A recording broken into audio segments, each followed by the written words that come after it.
Welcome to our weekly 3-minute therapy podcast. I'm Dr. Michael Edelstein. I'm a clinical psychologist with an in-person and remote private practice, and I'm author of the book 3-Minute Therapy, which describes my approach, which I'll describe shortly. I also have a Psychology Today blog where I discuss aspects of psychology and REBT.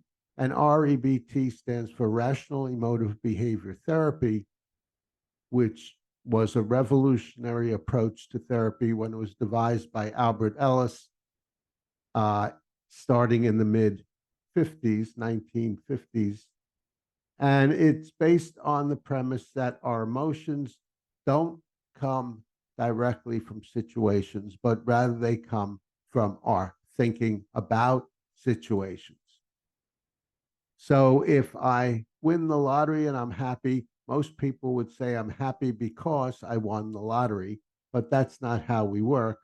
The way we work is it's our thinking about winning the lottery. How wonderful, I won the lottery. This is great. I'll be able to buy a house and travel around the world. I'll have a fabulous life. So it's that kind of thinking that causes our emotions. And then when we have disturbed emotions, such as anxiety, depression, anger, it comes from a particular type of thinking, and that's thinking in terms of demands. Must, should, supposed to's, have to's, demands we put on ourselves, others, or situations. And there are two types of evaluative thinking. One is in the form of preferences. I prefer to do well and get approval. I prefer you treat me well. I prefer my life to go well and be hassle-free. And that leads to advantages if I get what I prefer, or disadvantages if I don't get what I prefer. And then when I'm not getting what I prefer, that's a motivation to try to improve my life and getting these things where possible. So that's the basic premise of rational emotive behavior therapy. And today I will be discussing love, an REBT approach to love, how REBT looks at love. Now, love is a complicated emotion. It's not unicausal, and there are different kinds of love. There's interpersonal love, and there are different kinds of interpersonal love. There's conjugal love, unconditional love for someone. There's romantic love. So let's look into that a little further. Love is usually an intense feeling of deep affection for a person when it's interpersonal love, or another way to put it is a strong liking. And that comes from a preference.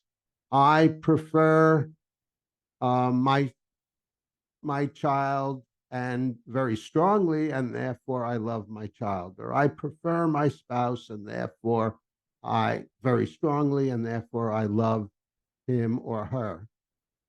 Now, under that, there's two types of loving a person. One is being sometimes called in lovedness, which is obsessive compulsive love, and it often happens at the beginning of a relationship. When you first meet someone and you have a strong preference for them, you could get romantically in love, which to some extent, although very pleasurable, could be unrealistic. So it could be deifying that person, thinking this person is absolutely wonderful. There's no one else on the planet like him or her. And that romantic kind of love and deification usually doesn't last more for about 2 years and tends to go into a conjugal type of love with with someone who is ultimately your spouse or a live-in partner, and that is um, un, and that is often unconditional love, where you love the other person unconditionally, even if they act badly, you still love them. And a very clear example of that is if you have a child, especially a young child. Normally, if you have a young child who acts badly, you still would love them. Now, another type of love is the desire to be loved. So that comes from a preference. I prefer you love me. That would be great if you love me because I'm so fond of you. And if you do, that's wonderful. And if you don't, that's too bad. That's unfortunate. But then it gets into emotional disturbance when you escalate that preference into a need. I absolutely need your love. I must have your love. I'm a worthless loser if you don't love me. This proves I'm unlovable. And that is something that you can change since you can change your thinking. And when you have needs, musts, shoulds in that way, one of the main ways to change that is by questioning, challenging, and contradicting your needs. So suppose you have a need such as, I need your love because I love you. It must be reciprocated.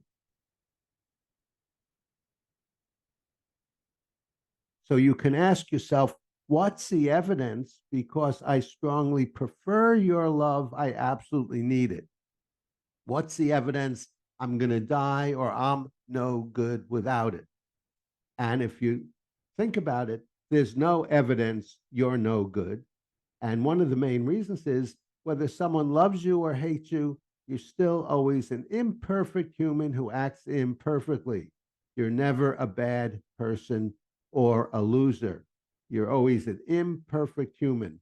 That's all you ever were. That's all you ever are right now, and that's all you ever can be. And once you see that, you get to unconditional self acceptance, accepting yourself as the imperfect human you are, whether someone loves you or hates you. So that is most of what I'm wanted to say about love and analyzing love. If you have any questions about that, you can put it in the comments below. And if you would like to be a guest on the program, let us know. And you can find my email address and phone number at my website, 3minutetherapy.com. Three is spelled out, and 3-Minute Therapy is also the name of my book. um, if you liked it, give us a thumbs up. Suggest subjects you'd like us to address or questions you have you'd like us to address. Volunteer to come on and be a guest. We've had many guests over the years. And subscribe to this 3-Minute Therapy podcast to stay on the rational side of life.